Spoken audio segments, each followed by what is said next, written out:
Hello everyone, and thank you for choosing Two Pagans in a Pod podcast. If you live in the Great Lakes area, please join the Discord. If you are in Michigan, specifically the Southwest Michigan area, join the Facebook group at Heathens, Wiccans, and Pagans of Southwest Michigan. If you live in Wisconsin, join Beard's Facebook group, Wisconsin Pagan Resources.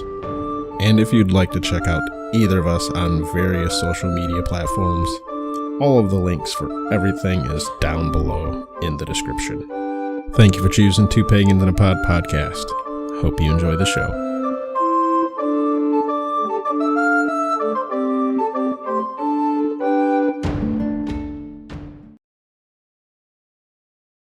One, two, three. Beard doesn't realize we don't need to clap sync yet. I got this, man. After like a solid 12 weeks, I'm like, clap sync, and he's just like, hands up, I'm ready. And I'm like, haha. But we're doing a different way. Yeah. By the way, for all those people wondering how I was like, yo, brag up the audio, right? Gonna get better. It's not gonna get better until Beard gets a new mic. So that's also why we've switched to the new editing style. It's much easier on me, considering there's only such a level of quality we can achieve until we get said mic. Yes. So Beard's Discord audio is actually better than the audio he sends me on Audacity. So, and you know what the sad thing is that with my life, Discord, it's wow. I couldn't. Wow. I'm sorry. Are we actually recording? Yeah. Welcome everyone to Pagans in a Pod podcast. We're talking about audio. Yeah. Because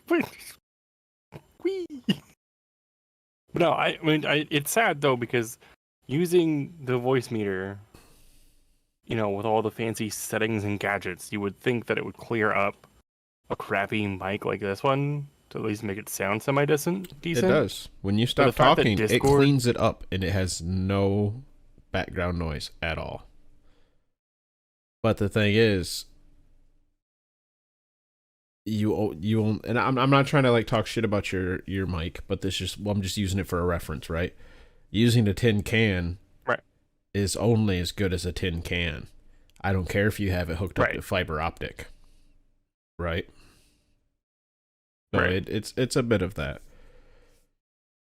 And again, not trying to talk shit about your headsets. Just headsets are meant more for streaming, gaming, stuff like that. They're just not meant for recording stuff. It's just how it is. Right.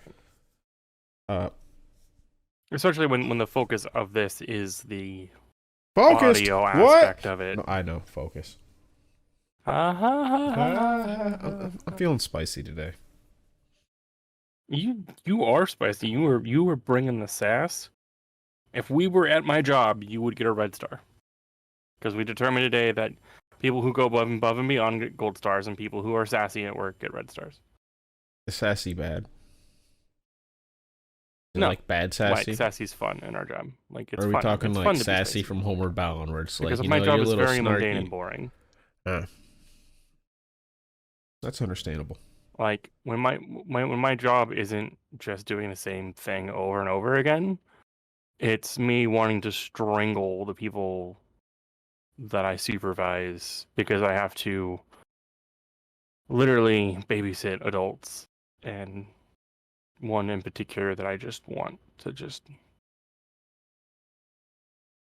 violence, just pure violence, just unadulterated, just violence for the sheer sake of violence that I want to commit on this person. I get that, because I work and at a that's a terrible thing of me to say. It is a little bit. But I work at a place that's heavily dependent on conveyors. Heavily dependent. Emphasis on the dependent and heavily part. And we had 2 different ones go down today, simultaneously. So that made for just like utter shit show day for me as well. It was great. It really was. Not really. I mean, it didn't make I was actually like tangentially enough jobs away where it's like I actually wasn't bothered and had a bit of a lazy day, but that's just because everyone else was like kind of having to do a whole bunch of shit, and it's like, well, because you guys are all doing that, I can't really do much of my normal jobs, so I get to kind of have a hangout day. Yeah, unfortunate for them, great for me. Part of the reason why I'm so sassy. I've been just talking shit to people all day as they work. I did the supervisor thing today. I'm sorry. So we have an episode today that we're going to get to. We're going to tell you what it is first and foremost. It's about video games. It's about SMITE. But before we get to what about SMITE, obviously it's going to be Norse gods. It's not that big of a surprise. We have to start off with a stanza. Beard, what do we got? I will be reading, of course, as always, from the translated Poetic Edda by Lee M. Hollander. If my memory serves me correctly, I believe we are on the 12th stanza, the stanza of 12. I'm glad you brought that up, because I opened this up and I read the first one and I'm like, this looks very familiar, but I've said that the last 3 stanzas. Yeah, because the last 3 stanzas, like the first, each line basically starts the same way as the line of the stanza before it.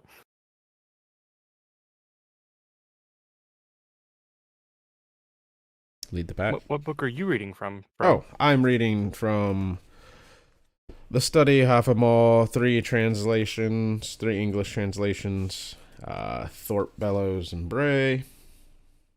Yep. It's from Hugan and Moonen Publishing and Carrie Overton. They're focused. Watch the video on that. So, do you want to start, or do you want me to start? I can start us off. All right. I can start us off with the 12th stanza. So, for good is not, though good is it thought, mead for the sons of men. The deeper he drinks, the dimmer he grows, the mind of many a man.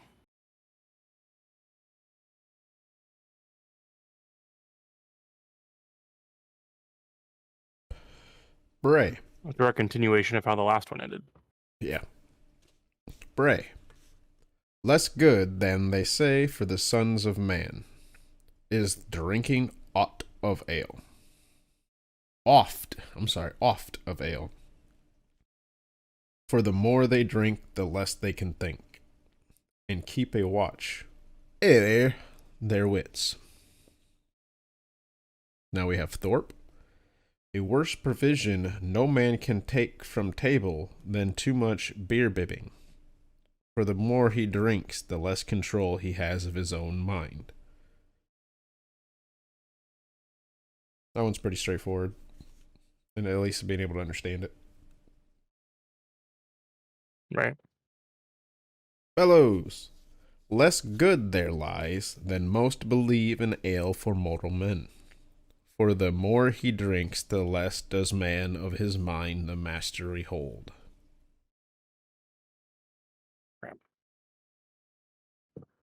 Right on, right on. Yeah, this is pretty straightforward one. My daughter just came home and doesn't have her keys. So, all of those are, once again, pretty straightforward. Continued off the last one, or a variation of the last one. Don't drink. I mean, too much. Pretty. If you're gonna drink, don't get swifty. Plain and simple. Fuck is swifty. Have you never seen Rick and Morty? Oh no. I've seen like a half an episode, and some dude was trying to stick some like spiky thing up some like young dude's ass, and that's most episodes. I don't feel like I need to continue explaining myself then. I feel like if that's your response, I don't need to keep explaining myself when I say that I didn't watch it. That's understandable. I mean, there's no judgment. To each their own. Right, you know, skits that are good, but yeah, there's a lot of them where it's just kind of like, really, like this again. Kind of like South Park, you know what I Anyway. mean? Like there is some decent Yeah. South Park episodes, some decent jokes. Actually, there's decent jokes. The episodes are usually just pretty shit. Yeah, I like South Park is good when they have like the singular major episode on a topic, but then when they drag that topic out for more than one episode, like, because then it's just at that point they're doing the same jokes over and over again, just in a different way, and it's like, okay, we get it. Let's move on, please. Yeah, I actually haven't even Because like the seen a World of Warcraft new. episode, I think is one of the greatest episodes of South Park. Because That's it's true. I mean, the whole thing is just. I mean, it's over dramatized, over exaggerated, but I mean, yeah. I mean, that was the era. I think That was that's the like time, the and it made fun newest of it. episode I've seen by them. And before that, it was like way long ago. It's like Chef days. The Wildcraft episode from was like from when I was in like middle school.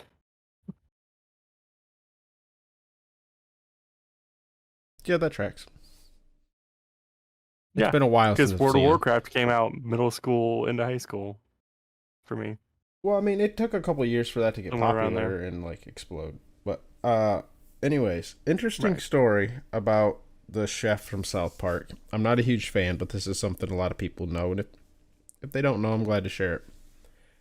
He was Mormon, if I remember correctly, Mormon or Scientologist. Maybe it was Scientology. He got mad and left because they made it was either the Mormon or the Scientology episode, right? And yeah, pretty much so. Like, what is it, Matt and Trey or whatever? The people who made it were like, "Yo, Yeah. we pick on everyone. Nobody gets. They're like, the only way we can get away with doing this shit is like if nobody doesn't get excluded from taking their turn in the barrel, right? That's that. Which, you know, in a fair, a roundabout way, it's pretty fair, right? I mean, Right. you're obviously going to just offend some people in general because they're making offensive humor, but not giving anyone like any special privilege and like everyone takes a turn. It's understandable. But anyways, yeah. So that's why Chef left. Yeah. So we're about 15 minutes in almost. Actually, by the time we edit down, we're going to be down to like 10. Let's get to our topic. So let's get to it. Let's go. So Just do it. this episode, I mean, it's going to be a bit of tangenty because it's going to be a weird We one. are gonna have some tangents in this episode. It's going to be a weird one because Beard and I, we met through a video game called SMITE. We've brought this up before. In this game, you play different gods from mythology. He was attracted because he was pagan. I have always enjoyed mythology and since then have became pagan. So, boom, here we are. So there's a couple gods that we want to touch on in this game. And Just a couple. we want to talk about how they are in the game versus a little bit of like how they're kind of depicted in different stories. You want me to start off? Okay. You Yeah, know, how about you Beard, start with the one that you picked I- out? I'll do the one that I picked out, and then if we have time, we can do the other one that you picked. We didn't really think this through very well. I could have popped up an image on the screen real quick of like. Couldn't you just put that in post? Yeah, it'll be a lot more As one work. of my cats falls off a bookshelf. But Oh, that's fair. so, That's fair. I mean, I also didn't get one popped up for myself either. But we'll get it popped up here in post. So, for everyone watching, this is what Ratatoskr looks like. Point beard. Beard point. Beard point. No, to the corner. Wrong corner. No, together. Together. No, you're going the wrong way. No, you're trying. fucking fired. You are so fucking fired. This is the dude you don't want on your longship. He's gonna row against you. That's all I'm saying. Well, you told me not this corner, and then I pointed at this corner. Well, not that way, because you're just like you're like up. Whatever. You're fired. It's too late. No, don't. You can't get your job back. Okay. So, Just somewhere. SMITE Ratatoskr. Visually, I'm gonna let you wait. Do you want to touch on the lore in game? Did you look up much lore on Rat? I was focusing on Fenrir because that was the one that I picked up.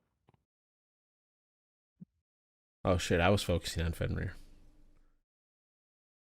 I know you said Fenrir. We have nothing on. I mean, no. Do we have nothing on the other two? No, I did Rat. I did Fenrir and Rat. I just forgot about Heimdall. Whoops, my bad. So, well, with I guess Ratatoskr, we'll be talking about Fenrir and Ratatoskr today. in SMITE, he is depicted as a bipedal-esque squirrel. A bipedal or quadrupedal squirrel, right? Right. He has a blue stripe running down his back, where normally a squirrel may or may not have a red stripe. It almost kind of gives him a chipmunk-esque looking appearance. A little bit. He has... What's that? A little bit, but I don't know if we might be getting to this, but in game, the color of the stripe will change based on something that you build in the game. Well, yeah. The acorn. He carries a messenger bag. He has a cape, shoulder piece, pauldron that he wears with very long pointed ears. And he's got a floating acorn that follows him around. That is SMITE's physical depiction of Ratatoskr. So, real quickly to touch on what actually comes from lore, or at least is inspired from lore. His ears and the bag. He is a messenger god, so he has a messenger bag. Does he carry a bag in the mythology? No. Because in mythology, he is literally looks like a red European squirrel with pointy long ears. That is it. That's literally all the depiction we have for Ratatoskr physically. It's just like he looks like a red squirrel with extra long pointy ears. I mean, that's. I have a feeling that's going to be true for a lot of the gods, because I mean, we do have very. You actually we don't have a lot of physical depictions or descriptions of them. Right. Now, I mean, I like the image that they have for Ratatoskr in the game. It's cute. It's adorable. He's fluffy looking. You can't help but go awe when he does things. And I think as a description, like as a physical description, I think it does good in capturing like kind of what he does.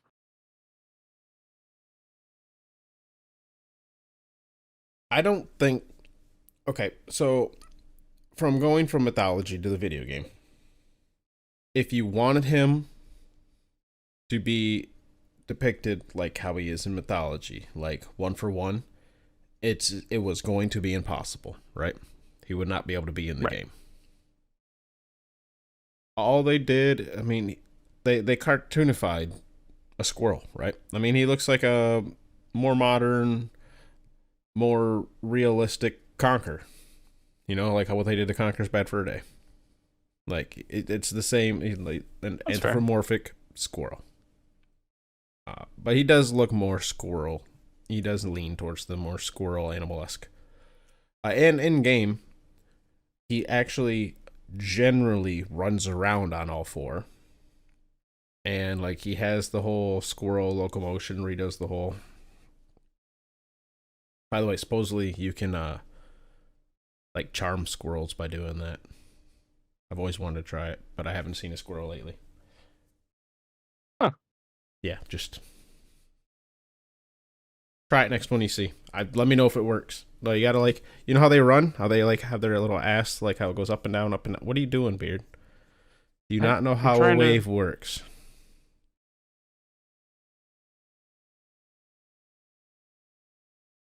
I, Holy shit! I need to send you a video. We need to show that. Just do you go swimming much? Never watch dolphins? no, God damn. I don't. I'm not big on large bodies of water. That's understandable. So, now that we've talked on his actual physical depiction in game, and, oh god, in mythology, do you want to go over his abilities in the game? And I guess a quick rundown, Smite. Essentially, each god has a passive and 4 abilities. In the game's either based on either doing what's referred to as auto attack or basic attacks, being a tank, which means taking damage, or be casting a bunch of abilities. And we'll keep it that simple.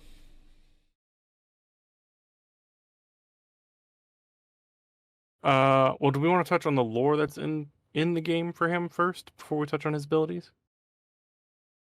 Yeah, we can. Okay. So I'm gonna read this here word for word as it is located on the Smite fandom wiki, which is supposed to have been taken directly from the game. So if there is any things that are slightly different from in the game, I do apologize. I am reading from a wiki, and sometimes those can be incorrect or not 100% accurate. So, the lore as presented in Smite for Ratatoskr.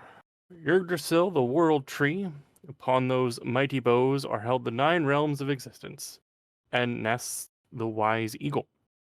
Far below, across the galaxy's spanning trunk and beneath the roots, coils Nidhogg, the deplorable serpent. An eternal, bloodless conflict are the eagle and the serpent locked. Perhaps these two enemies would have forgotten each other long ago were they not able to trade jabs and threats across that impossible distance.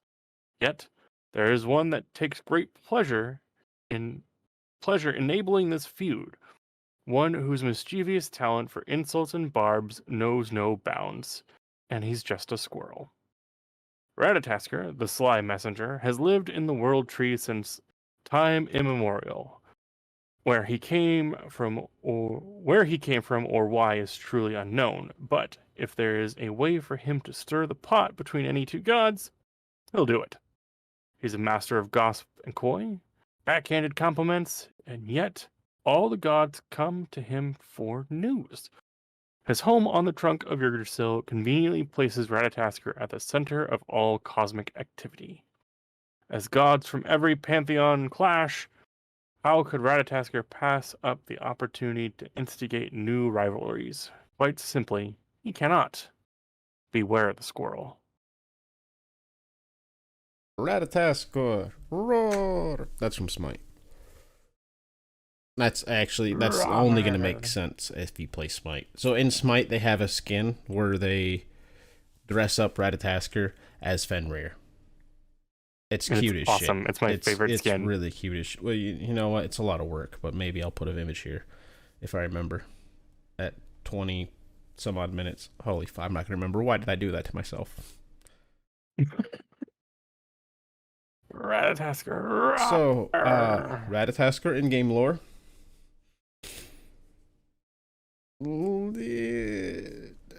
Pretty close to what we do have. Yeah. But there's some little added frills, if you will. Yeah, I was going to say, I mean, compared to some of the others, this is the one where we have the bare bones. Like the concept that he carries the messages between the eagle and the serpent is basically the extent of what we have. The rest of it is floof for the game.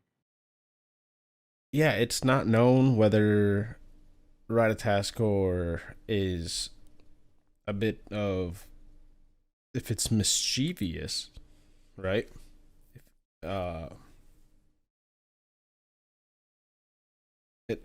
Um, not necessarily mischievous, malicious. There we go. It's the proper one.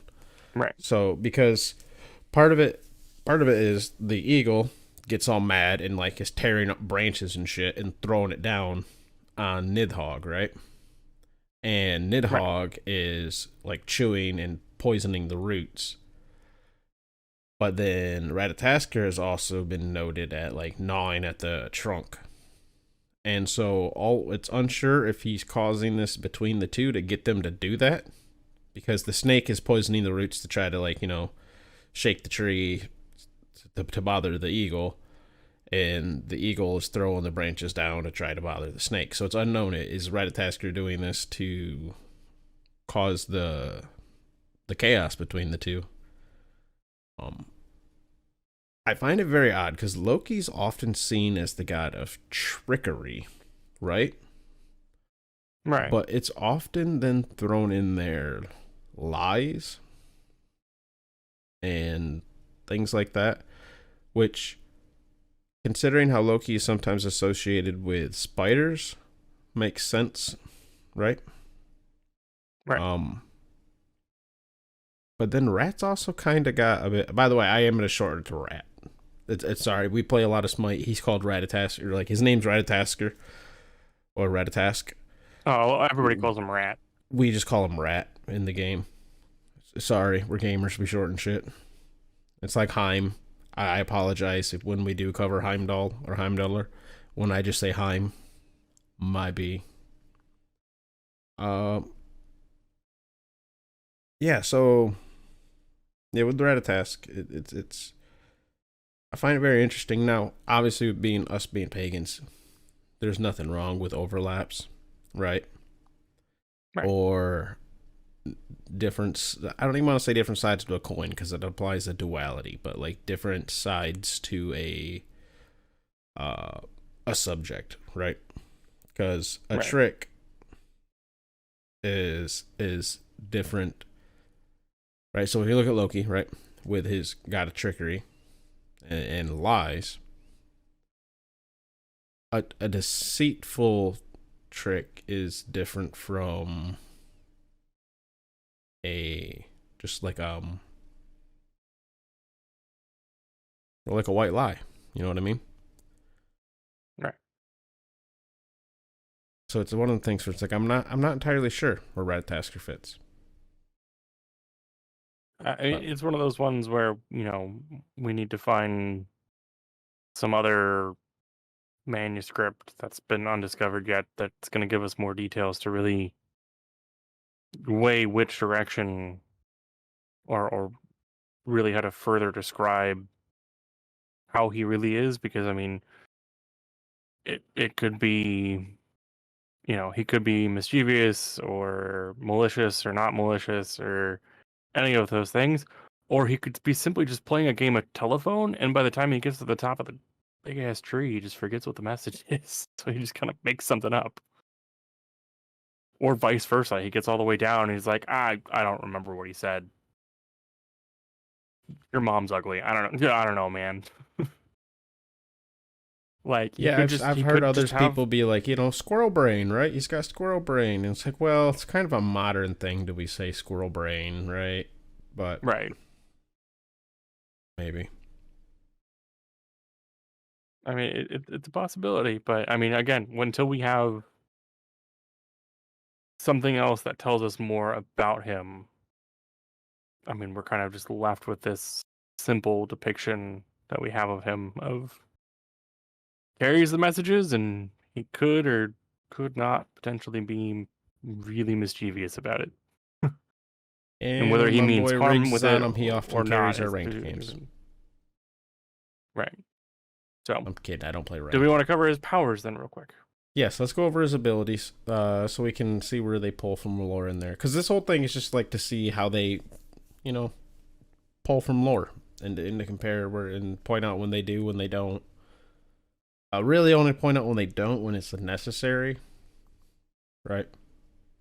Yeah, like if there's something that's like glaringly, like just straight up just misinformation or misconception, that I mean that's definitely something that we'll want to point out, or that we're going to point out. So, Ratatoskr's powers. His passive is called the Acorn of Yggdrasil. Now, for me, I think kind of I'll do my best to summarize what the power does. Just that way we kind of have the context of what the power does too, in terms of how, at least I think that's important. I don't know if you think that's important. Yep. Go ahead. So Ratatoskr responds his powerful magic acorn, which gives him an item in his inventory that he can upgrade, which essentially just gives Ratatoskr a unique item that he and only he can build that has its own kind of item tree with a variety of different things. And that item can be built in any number of ways, from making him tankier to making him do more damage. No, it has four ways. It has 4 different ways he can be built. And pretty much all the things I mentioned earlier about like cooldown. Sorry. Yeah, he's got like 4 ways he can be built. Let's see, it's 30 minutes. He's got 4 ways he can be built. I really should be marking those down because I'm not going to remember them all.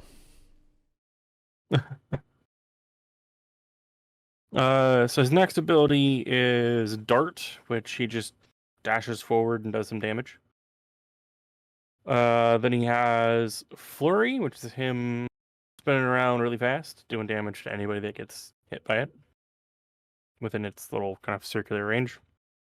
Acorn Blast, he shoots his acorns. If he hits an enemy with 3 acorns, it will stun them in place. And then his last, what is known as the ultimate ability, Through the Cosmos, he charges up and then leaps into the branches of Yggdrasil, and then he can jump 2 times to the branches. Yeah, he just gets like a special jump.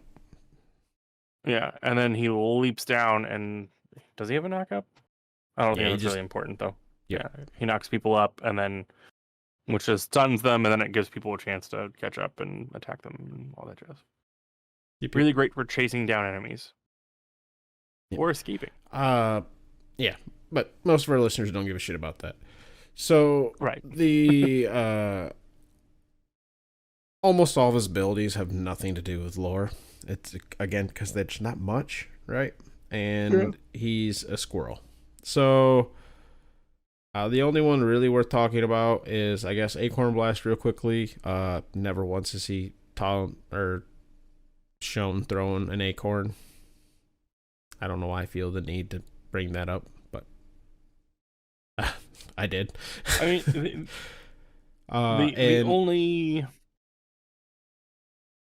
the only power that I think is even semi-notable for lore would be the Through the Cosmos, where he's jumping through the branches. I mean, he would be traveling. Yep.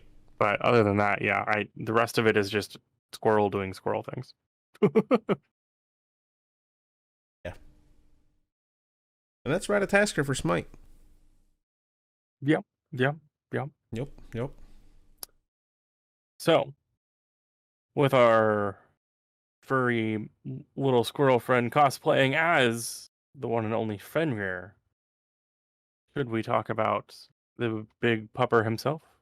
We should. Let me pull up my link here. So, Fenrir in Smite looks like this. I'm not even fucking doing it, Beard. I already did it. Nope. Nope. Too late. Just follow his finger. You can see there's let me get it pulled up so I can visually describe it.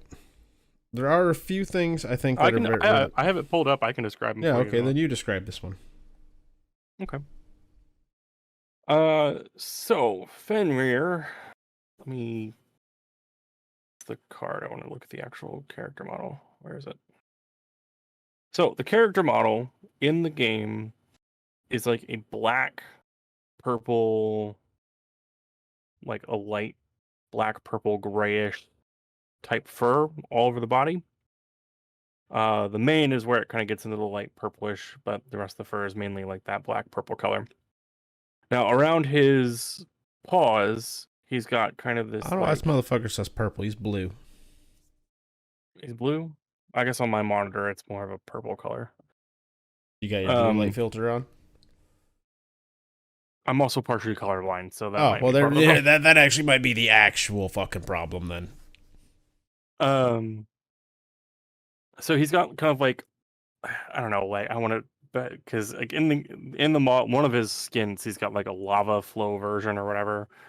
But I mean, that's the best way I can describe it. He's got like these veiny things on his paws, and his paws are a little bit darker, and he's got like reddish, orangish, burny, flamey veins on his paws. And then throughout Well, his first character and model, he foremost, real quickly, has for those who can't see it, instead of being like a traditional wolf, he's depicted like a werewolf. yes, very much like a werewolf. Um, and then throughout his body, he's got various chains wrapped around, and on some of those chains, he has rune stones attached to them. I and then he's got really big claws.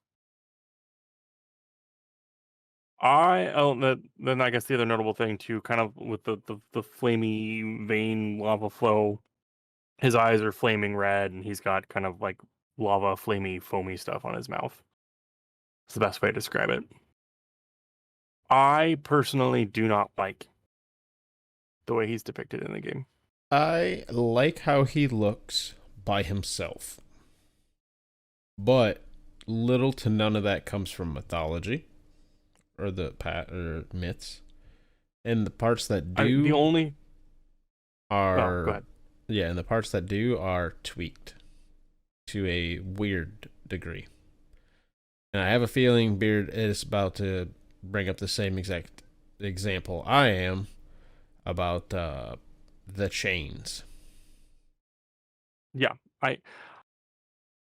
I understand why the chains are used in the character model. I do not agree with them being used in the character model. Mm-hmm. But Beard, Now, why would Fenrir the Unbound not have chains on him? so a quick, really basic, simple version of the rundown of why Fenrir is called the Unbound is because at some point he gets so big the gods go, "We're gonna chain him up." He breaks the first set of chains, second set of chains, and then third time he goes, "No, I'm not gonna let you tie me up." But this time they don't use chains. They laugh and scoff and make fun and say, "Oh, you've broken through chains. You're totally gonna break through this purely innocent ribbon." So they tie him up with a ribbon, and then he doesn't break the ribbon because it turns out the ribbon is specially made with some super dwarf crafting and magic, and It's Fenrir made out of can't break it. impossibility. That's part of the Yeah, thing. Is I love this part of the myth. Is it comes from the hair of a woman's beard, the spittle of a bird, the sound of a cat's footstep. What's the last one? There's one more. I don't Oh remember all off God. the top of my head. It's another like they're all like impossible things. Like you, what is the sound of a cat's footstep? Like, because cats are supposed to be like silent, right? And the hair of a woman's beard. Women don't grow beards, right? What? And then you got like Well, the bird spittle. Yeah, yeah, yeah. I like it. I really like that. But yeah, the whole thing is like it's a thread. It's a ribbon. But I get why they right. didn't put Yeah, a werewolf it's with a ribbon tied around him. It doesn't look as cool. and yeah, it doesn't look as cool. I mean, and that's why I understand the choice of having the chains as opposed to the ribbon. But I feel like they still could have at least put like part of a ribbon tied around him somewhere just to signify that. And If only the just like reason, a ribbon around the finger, right? right? Like, put one like wrapped around part of his leg or something like that, or around, in his tail or something.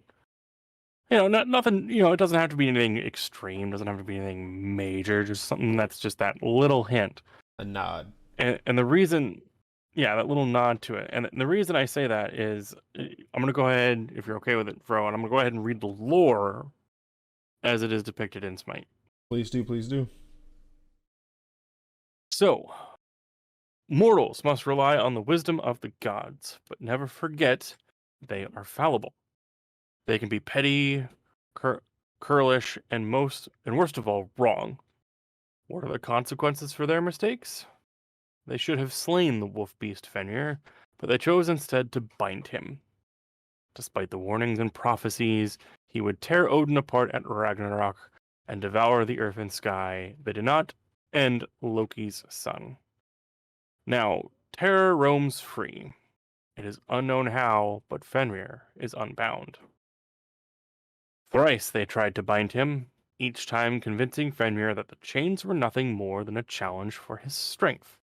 Test to see if he could shatter them.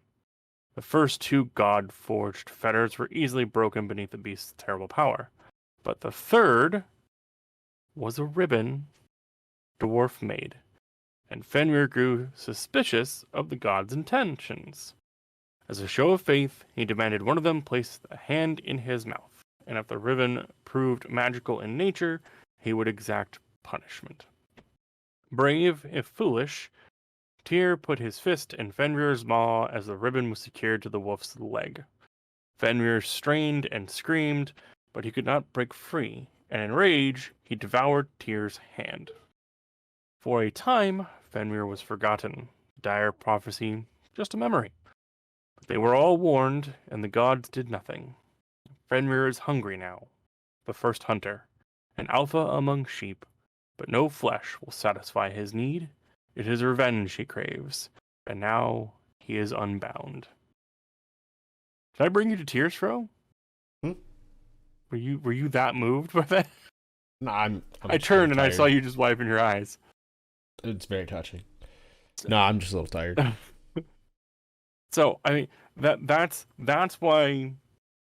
Now in this they specifically state that the ribbon's tied just around his leg. I forget in the mythos if it's just his leg, but I'm pretty sure they bind him all around with the ribbon, if I remember correctly. I could be wrong. I don't think it really matters. But that's why I wanted that. Yeah, it doesn't really. Either way, it doesn't really matter. But right there, they could have easily on the character model put a little ribbon that was like torn or frayed or something that was just on his leg. Yeah, like they set themselves up for little ribbon not in the way. Right. They didn't do it. Something that could have literally just been on the base character model, and that's it. Now I must have overlooked this the last couple times I was reading it since yesterday. I thought they glossed over the fact that he was Loki's son, but they do mention it in there, which I do appreciate them bringing that up. Because I'd have to go back and read the other two, but since those are going to be episodes, I won't bring up Loki's other children, but hopefully that's mentioned. Boom, in their just lore. did it. Yeah, and Sleipnir. There he goes. He ruins it. So with that, Fro, I kind of actually want to real quickly tangent off on Sleipnir, right? Because it's always been a weird thing where it's like, why does Loki plus horse equal eight-legged horse, right? It's odd, right? Right? Right. Now, keep that in mind. Horse plus Loki, eight-legged horse, right? You Right. got that math? Loki may or may not have been associated with spiders. Fair. Spider Loki horse plus horse equals eight-legged horse. Spider horse. That's all I got. That's all I got. Don't read too much into it. That was it. It's literally, I was thinking about that Can it earlier, and shoot I'm like, webs? no, because I was thinking, I was like, because I was going over the stores, these Fenrirs and shit. Like I said, I did some research on Fenrir, and Right. one of them was like, what is Fenrir? What is the Fenris wolf? Because Fenrir is sometimes known as the Fenris wolf, which is Fenrir's wolf. You know, who's Garm? And then I got thinking, like, you know, you got Gary and Frecky. Not Gary and Frecky. Yeah, Gary and Frecky, right? Which are supposed to be Fenrir's kids, but we have zero stories or really any good timeline to when Fenrir could have had Right. kids. Because it's like, growing, too big, fucking chain him. Chained for good, sword in the mouth. Like, when Now here, when did yeah. he get his So fuck on? that right. So I mean, that's one of the other details that I think would have been an interesting piece to the character model, or could make for an interesting skin for Fenrir, is the fact that once they have him all tied up, they force his mouth to stay open with a sword. I mean, again, it could have been a simple nod, you know, maybe he's got a broken piece of sword in his mouth or something, or part of the blade sticking out or something like that, you know. Or maybe do like a Halloween zombie werewolf skin or something and put the sword in the mouth kind of thing. I don't know. But I think that's one of the things that I kind of wish they had mentioned in his lore.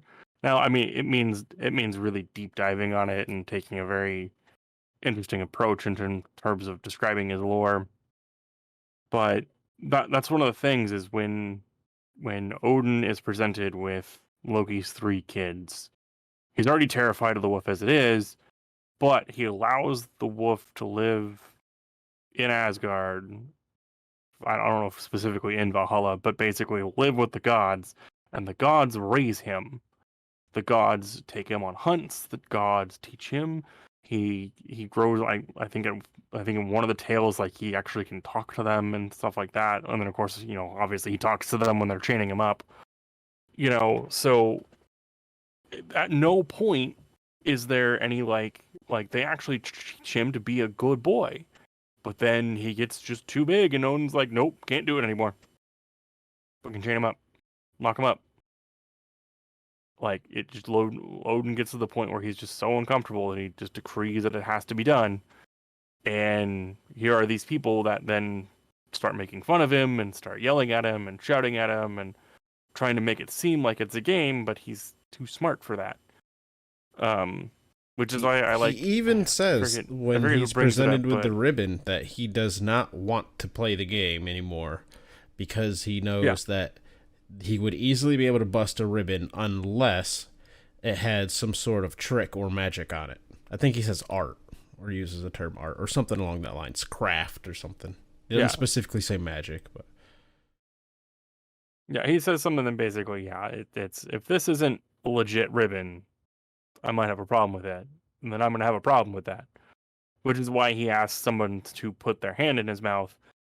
Now, I think that's one of the things that kind of gets glossed over a lot with Fenrir's story. And I mean, obviously we don't have a lot of facts, but I don't know. There's a lot of of things out there that make it seem like Tyr and Fenrir have. You okay? for whatever reason, I just got a notification on my phone that Jackson Crawford went onto Matt Colville's YouTube channel. That's so I was just so caught off guard. I'm sorry. Cause Matt Colville, I watch him for D&D shit, and then it's just like, oh yeah, interview with YouTube Dr. Jackson Crawford, Old Norse specialist. I'm like, what the fuck? Huh? Why are you on my D&D channel? What the fuck? That is I'll send a you a little different. link. I'll send you a link. That's all right. Good. Sorry to derail Yeah. us there. I was just so caught off guard. Oh, all good. Um. Anyways, So we should probably get moving on to the abilities. right. So I don't know. I just think the whole tier thing, like is a little that gets glossed over a lot. I think honestly, even though it's not confirmed, I like the idea that Tyr and Fenrir were like buddies prior to him having to chew his hand off. Well, it's not unconfirmed. Anyway, I mean it's true. It's not unconfirmed, but And there's we don't a really have level of status of how they were, right? right. So We just have Tyr was the moving one on. not afraid enough to feed him initially. Tyr put his hand in to make the deal. We don't really have much of the in-betweens, so... Moving on. So I like Let's start with the image of abilities. friends. Anyway, abilities. So the passive ability, Unbound Runes. So basically, Fenrir has runes that you can charge up, and it gives you bonuses. That's the basics of it. Yep. You hit somebody, you power up a rune. You hit somebody again, power up another rune, and you get 5 of those, right? Yeah, 5 of them. Correct. Ability 1, Unchained. Fenrir Oh, they do jumps use and actual stuns the Elder target. Futhark. I forget which ones they use exactly. Yeah, I'd have to go back into the game and actually look at them. Because I have something I want to say about that on Unbound Runes, but I want to cover the other abilities real quick. Second ability, Seething Howl. What the He fuck roars does Unbound and Rune even mean? Anyways, continue. he gets bonuses for his next couple attacks. Specifically, he gets more power, he gets some attack speed, and it's a lifesteal. Not that our viewers want to know those specifics, but there you go. All right. Third Forgive me, I ability don't is remember the Brutalize. name of the runes, and I'm tired right now, but it's the Tyr rune, the one that looks like an N, the one that looks like a X, the one that looks like a B, and the one that looks like a backwards Z.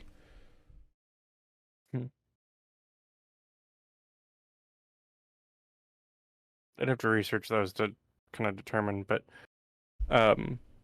so his third ability, Brutalize, is it's a smaller leap, but it latches onto somebody and then it strikes them 4 times, and he just basically claws somebody.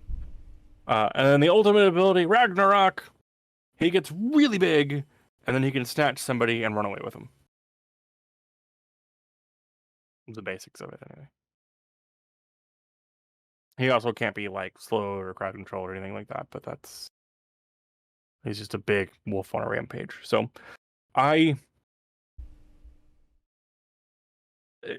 of his abilities, and this kind of also will circle back to the fact that he has runestones in the chains on his character model.